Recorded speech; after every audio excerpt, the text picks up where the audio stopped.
you your grades. So the muscular system is pretty cool.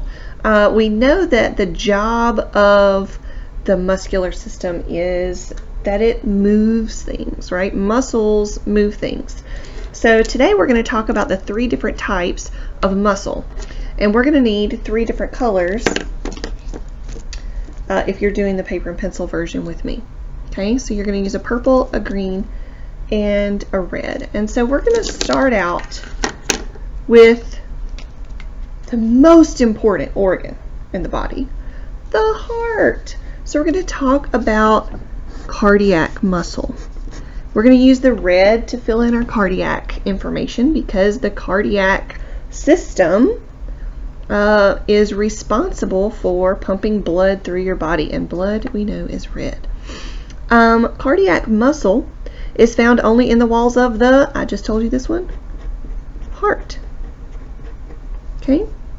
And like skeletal muscle, which we'll talk about in just a second, it's arranged in neat little bundles.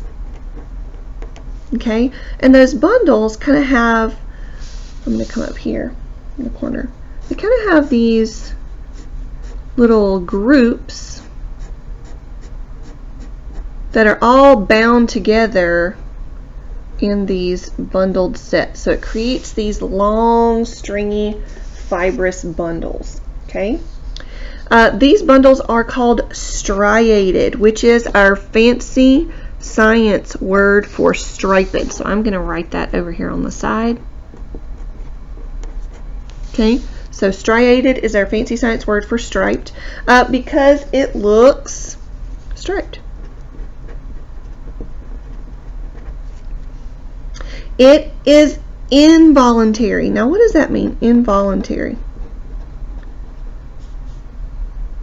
Voluntary.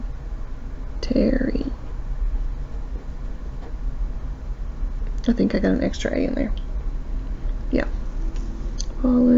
This is just a T. It's involuntary.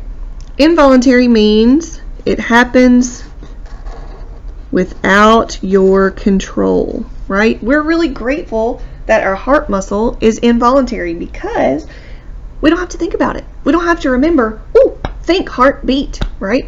We don't have to constantly flex our heart muscle, okay? So we're going to draw a heart, right? This is our reminder that cardiac muscle is found in the heart, okay? And you can shade around your box in your red, you know, if you like to color. I know a lot of you are kind of artistic. I'm thinking about Emma and Kinsley, who I know take every opportunity to advance their artistic skills. So you can do that as well, right? You can shade around it. You can shade over it with colored pencil if you have it. Okay, the important thing is for you to remember cardiac muscle has to do with the heart. It never stops. It contracts over and over and over constantly your whole life. If it stops contracting, that's when we have trouble with our heart, right? Or a murmur or some issues, okay? Now, we're going to switch over here and we're also going to talk about smooth muscle. Now, cardiac muscle, you guys have thought about because I'm sure that you've known already that your heart is a muscle. But we also have some muscle in our body that we may not think of as muscle. And this is smooth muscle. And we're going to use green for our smooth muscle. And smooth muscle is important because it's found in the walls of our internal organs. Okay? We call it smooth because it's not striated. It doesn't have those stripes. Okay? It's not arranged in bundles. It's arranged in sheets. Layers and layers of sheets. Overlapping, overlapping, overlapping are what makes up smooth muscle. So it gives it this smooth look when you see it in person. Okay? So fibers are arranged in sheets, not bundles like cardiac and skeletal muscle. When smooth muscle contracts, it is also in Let's see if I can spell it right this time. Voluntary. Okay? Involuntary. And involuntary, remember, means without your control. You don't have to think about it. Again, this is such a great advantage because we don't have to eat and then think, stomach, squish my food and digest it, right? And the stomach is completely encased in layers and layers of smooth muscle, which squishes your food and mashes it up so that you can eat. So I'm going to draw a little stomach, and you guys are going to say, well, Miss Young, that's great. Your stomach is lined with it. All of your intestines are lined with smooth muscle.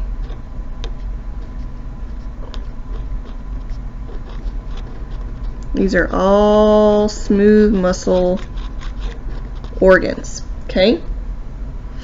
So our stomach, our intestines are both lined with that really smooth muscle that helps push our food through our digestive system and contracts and squeezes it all the way through. Now is the part that you know, right? This is the part that you like. This is the part that you're familiar with, skeletal muscle. So let's talk a little bit about skeletal muscle. Skeletal muscle doesn't do very much on its own. It has to work with the skeletal system. So these two systems are really connected, okay, to move bones, okay? Skeletal muscle moves bones. That's why it's called skeletal muscle, right? It's connected to the skeleton. Skeletal muscle is made up of those long, cylindrical fiber bundles. They run the length of the muscle. So they kind of form these groups that work and do different jobs, right? These kind of bundles in parts of our bodies, right? You've got several sets of different muscle groups that help you work your legs, right? You've got your glutes and your hamstrings and your quads, right? All of those are helping move your leg, okay? Down in the bottom, you've got your calf muscle, right? Which is a group of those bundled together, okay?